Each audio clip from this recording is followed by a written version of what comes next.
से अपराध किया था, प्रायश्चित भी वहीं से करना पड़ेगा। अर्थात कहा तुमने बाबा महादेव की बात की अवहेलना की थी, अगर उनकी बात मान ली होती तो शायद ये दिन न देखना पड़ता। तुमने उनकी बात की अवहेलना की, जाओ उन्हीं के नाम का स्मरण करो, क्षमा हो जाओगे, तुम्हारे अपराध का प्रायश्चित हो जाएगा।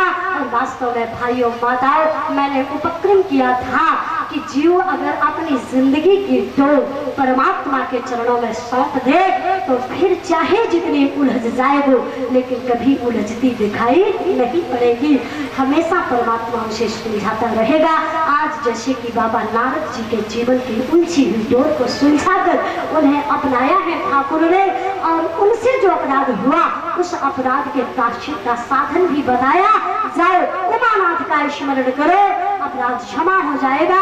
हम आपके जीवन में भी कभी कोई ऐसा अपराध बन जाए माताओं भाइयों, तो हम भी सीखें, भगवान शंकर के नाम का स्मरण करना शुरू कर दे, जीवन में जरूर शांति मिलेगी। जप हो जाए शंकर शतनामा, हुई है हृदय तुरंत विश्रामा।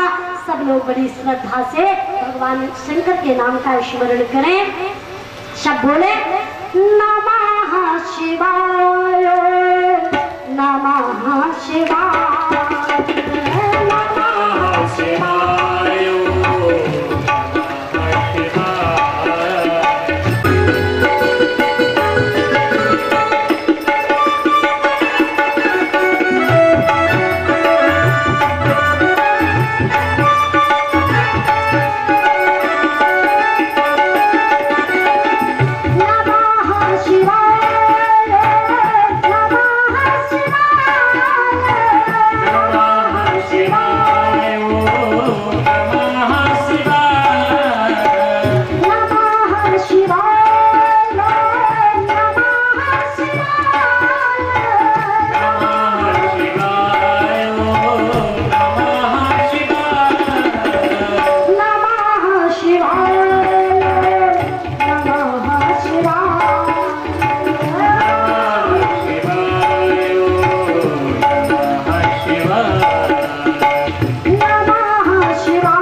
महात्मानः परिषदस्य निगल विद्या कलापपार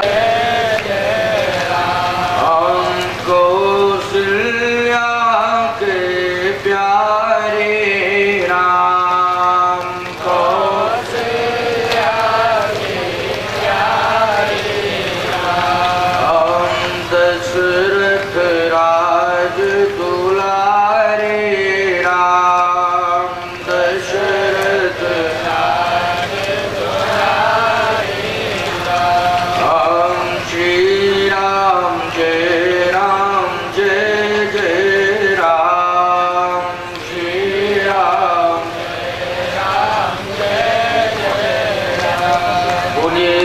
सच्चिदानंद भगवान की, धर्म की अधर्म का प्राणियों में विश्व का, गौ माता की, गौ हत्या, हर हर महा।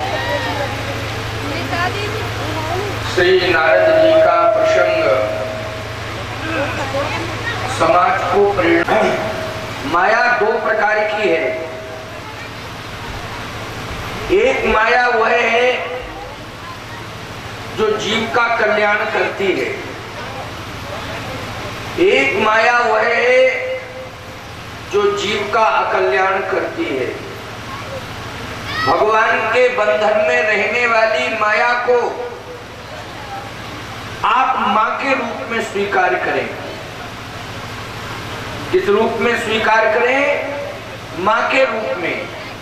नारद जी माया को भोग्या के रूप में स्वीकार करना चाहते थे,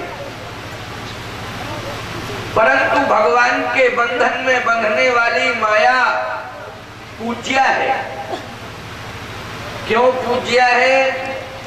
इसलिए क्योंकि वह भगवान की वर्णी है। अगर हम भगवान को परम पिता मानते हैं तो निश्चित है कि वो माया जगत माता है, वो हमारी माता है। माता पूज्या हुआ करती है, इसलिए हमें माता को पूज्या के रूप में स्वीकार करना चाहिए। नारद जी का प्रसंग हो अथवा अन्य और भी प्रसंग रामावतार के पहले, इन प्रसंगों का मूल कारण है राम का जन्म। एक तो नारद जी का मोह, और इसके बाद नारद जी को भगवान को शापित करना नारद के माध्यम से। एक कारण तो भगवान के जन्म का यह है। दूसरा कारण जलंधर का वध और वृंदा का श्राप। तीसरा कारण महाराज मनु का विषयों से वैराग्य। अच्छा, एक बात आपको बताएं, बड़ी विलक्षण बात है, बहुत ध्यान से सुनना, बहुत गौर से सुनना। भगवान राम के जन्म के पहले 3 राजा हमारे सामने आए। एक राजा महाराज मनु, समझने की कोशिश करना। एक राजा कौन? महाराज मनु। दूसरे राजा महाराज श्री जनक और तीसरा राजा सत्यकेतु। अब ध्यान से सुनो, सुना मैं आपको। 3 राजा। महाराज मनु भी भगवान को प्राप्त करना चाहते हैं, महाराज जनक भी भगवान को प्राप्त करना चाहते हैं, महाराज सत्यकेतु भी भगवान को प्राप्त करना चाहते हैं। ये तीनों राजा भगवान को प्राप्त करना चाहते हैं। आप कहोगे महाराज मनु के सिद्धांत अनुसार तो भगवान वन में मिलता है, भवन में नहीं। सत्यकेतु के सिद्धांत का अनुसार भगवान वन में मिलता है, भवन में नहीं। लेकिन महाराज जनक, राजा जनक के सिद्धांत का अनुसार भगवान वन में नहीं मिलता है, भवन में मिलता है। क्यों भाई? पृथकता आ गई कि नहीं आ गई? आप कहोगे महाराज वैराग्य जब होगा तब भगवान मिलेगा। वैराग्य तो वन में ही मिलता है, वन में ही आता है। अरे मैं कहता हूं महाराज श्री जनक का वैराग्य वन में हुआ, महाराज श्री मनु का वैराग्य जंगल में हुआ, वन में हुआ। लेकिन महाराज श्री जनक का वैराग्य तो भवन में हुआ। जनक का वैराग्य भवन में और मनु का वैराग्य वन में। भवन में क्या वैराग नहीं हुआ मनु को? नहीं हुआ। तभी तो मनु कहता है ये भवन मुझे छोड़ना पड़ेगा, तभी मुझे भगवान मिलेगा। जब तक हम भवन में बने रहेंगे तब तक मुझे वैराग्य प्राप्त नहीं होगा। ओ इन विषय विराग भवन बसत चौथपन। हम चतुर्थ अवस्था में प्रवेश कर गए, लेकिन भवन में रहने के कारण वैराग्य नहीं मिल रहा। लेकिन जनक जी कह रहे हैं सहज विराग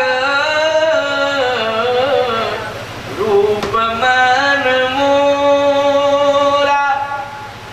जनक जी कहते हैं भवन में सहज ही विराग, हमको कोई प्रयास ही नहीं करना पड़ रहा है, न किसी प्रकार का आप तक जब तक कुछ नहीं करना पड़ रहा है, भवन में रह के सहज ही में विराग। अच्छा बोलो ये चौपाई का क्या अर्थ होगा? यही अर्थ हुआ कि नहीं? सहज विराग। और मनु कहते हो या ना विषय विराग, वो कहते हैं विराग हो ही नहीं रहा, क्योंकि भवन में रह रहे हैं इसलिए वैराग नहीं हो रहा। ये भवन में सारे के सारे साधन, सारी सुविधाएं, संपन्नताएं, कल्पना करो एक राजा के पास सुविधाओं की कोई कमी होगी प्यारे? नहीं होगी ना। आप कहोगे महाराज अब सुविधाओं की कमी इसलिए कि अब राज चले गए। हमने कहा पहले तो एक ही राजा होता था, उसको एक ही राजा को सुविधा मिलती थी, अब तो घर घर में राजा, अपने अपने घर के सब राजा। क्यों भाई? सबके घरों में सुविधाएं हो गई कि नहीं हो गई प्यारे? अच्छा सब घर घर में राजा, अपने अपने घर के सब राजा। क्यों भाई? है राजा कि नहीं? कोई किसी से कम है क्या? कोई किसी से कम नहीं है, सब अपने अपने घर के राजा है। राजा पहले एक होता था, अब घर घर में सब राजा है। समझ लीजिए कितनी सुविधाएं, कितने साधन, कितनी व्यवस्थाएं। अब बताओ वैराग्य कहां से आवे? आएगा वैराग्य? देखो इंद्र जो है नारद जी की तपस्या को भंग करने के लिए किसका प्रयास जारी रहा बोलो? जब नारद जी तपस्या कर रहे थे तो नारद जी की तपस्या को भंग करने के लिए इंद्र का पूरा प्रयास था, कामदेव का पूरा प्रयास था कि नहीं था? लेकिन तपस्या भंग नहीं कर पाया ये। अच्छा जो भी महात्मा तपस्या करता है उसकी तपस्या को भंग करने में इंद्र ही का योगदान क्यों रहता है? जितने भी महात्माओं ने तपस्याएं की हैं, शास्त्र उठा के देखो, पुराण देखो, संतों से, उसको लगता है कि हमारी सत्ता न छिन जाए, हमारा स्वर्ग न चला जाए, ऐसा उसे एहसास होता है। प्यारे स्वर्ग लेने के चक्कर में कभी किसी को तपस्या नहीं करना चाहिए। स्वर्ग लेने के लिए हमें कोई अनुष्ठान, ना तो यज्ञ होता है, ब्रह्मा को भी यज्ञ करने के लिए धरती पर आना पड़ा। बोलो आना पड़ा कि नहीं आना पड़ा? सही बताओ। मैं कहता हूं भगवान विष्णु को, ब्रह्मा को, भगवान शंकर को, इन सबको यज्ञ करने के लिए धरती पर आना पड़ा। सबसे प्राचीन यज्ञ, सबसे पहला यज्ञ सृष्टि में कहां हुआ? देखो 3 यज्ञ एक साथ हुए, वहीं संगम हो गया। 3 यज्ञ जहां एक साथ हुए वहां क्या हो गया? संगम हो गया। संगम कहां है बोलो जल्दी? प्रयाग में है कि नहीं? याग, यज्ञ मानी याग, याग मानी यज्ञ। सृष्टि में सबसे प्राचीन जहां याग हुआ है वह स्थल है प्रयाग। और 3 यज्ञ एक साथ हुए। उसी समय ब्रह्मा जी ने यज्ञ किया उसी तट पर, उसी समय शंकर जी ने यज्ञ किया उसी तट पर, उसी समय भगवान विष्णु ने यज्ञ किया। 3 यज्ञ एक साथ हुए।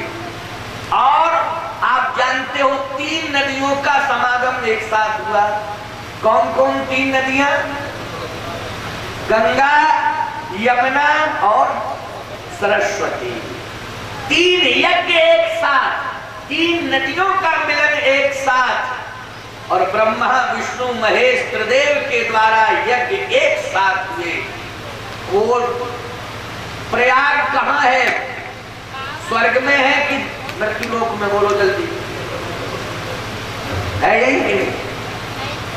ये सौभाग्य तुम्हें मिल रहा है कि नहीं मिल रहा है? इसलिए क्यों ऐसा सौभाग्य छोड़ करके जा रहे हो?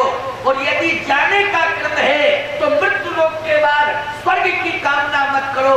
जाना है तो सीधा वैकुंठ जाना है, हरिधाम जाना है, जहां भगवान नारायण निवास करते हैं। ऐसा प्रयास करना है। इंद्र नहीं चाहता है कि कोई हमारी सत्ता पर काबूधारी बने, परंतु आप सबको मालूम है विषयों से वैराग्य वन में ही नहीं भवन में भी हो सकता है। और प्रमाण के लिए महाराज श्री जनक है। बोलो है कि नहीं? गोस्वामी जी कहते हैं सहज विराग रूप मन मोरा, थकित होत जिम चर चकोरा। सहज वैराग्य से ही भगवान प्राप्त हो गए और महाराज जनक को किसी वन में नहीं जाना पड़ा। जनक जी के यहाँ स्वयं भगवान आ गया। बोलो आ गया कि नहीं? अच्छा कल्पना करो, महाराज मनु भी बेटे के रूप में भगवान को प्राप्त किए वन में, और महाराज श्री जनक भी बेटे के रूप में प्राप्त किए भगवान को भवन में। अरे दामाद मानी बेटा ही नहीं होता है, क्या होता है वो? दामाद मानी भी तो बेटा ही होता है। क्यों होता है कि नहीं होता? हमारी समझ में तो वही होता है बेटा।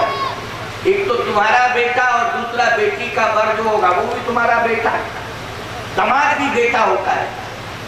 तो बोलो भाई, वह परमात्मा बेटे के रूप में कहां प्राप्त हुआ जनक को? भवन में। और वह परमात्मा बेटे के रूप में महाराज मनु को कहां प्राप्त हुआ? वन में। हुआ कि नहीं हुआ? वन का अर्थ एकांत, एकांत। लेकिन मैं कहता हूं प्यारे, जहां कोई नहीं है आप कहते हो एकांत है। मैं कहता हूं तुम घर में रहो, तुम समाज में रहो, तुम अपने गांव में रहो, तुम अपने जिले में रहो, मैं दावा करता हूं कि वही तुम्हारे लिए एकांत हो जाएगा। कैसे एकांत होगा? जैसे ही तुम चतुर्थ अवस्था में प्रवेश करो उसी समय तुम अपने जीवन में अनेकताओं का अंत कर लो। बस कितना सरल उपाय हम बता रहे हैं। हम तुमसे कह दें कि झारखंड के जंगल में चले जाओ, नक्सली मार डालेंगे। काय की तपस्या? क्यों भाई, कौन तपस्या? इसलिए सरल उपाय हम आपको बता रहे हैं। बहुत बढ़िया उपाय, बड़ा सरल उपाय। क्या? चतुर्थ अवस्था में जैसे ही आप प्रवेश करें उस समय आप अपने जीवन की अनेकताओं का अंत कर लें। भगवान श्री कृष्ण ने अर्जुन को उपदेश कहां दिया था? युद्ध के मैदान में दिया था कि भवन में दिया था? बोलो। इतना बड़ा श्रीमद् भगवत गीता ग्रंथ जिसकी रचना हुई, तो ईमानदारी से बताओ वो कुरुक्षेत्र में हुई कि किसी भवन में हुई? युद्ध के मैदान में हुई रचना कि नहीं हुई? जो उपदेश भगवान कृष्ण ने अर्जुन को दिया वही तो श्रीमद् भगवत गीता है। और उपदेश कहाँ दिया था? युद्ध के मैदान में, कुरुक्षेत्र में उपदेश दिया था।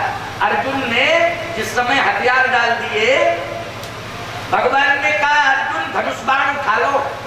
अर्जुन बोला मैं युद्ध नहीं करूंगा। भगवान ने कहा क्यों नहीं करोगे युद्ध? अर्जुन ने कहा इसलिए युद्ध नहीं करूंगा क्योंकि चाचा, ताऊ, मामा, फूफा सब तो खड़े हैं सामने। किसको मारूं? इन सबको मार डालूं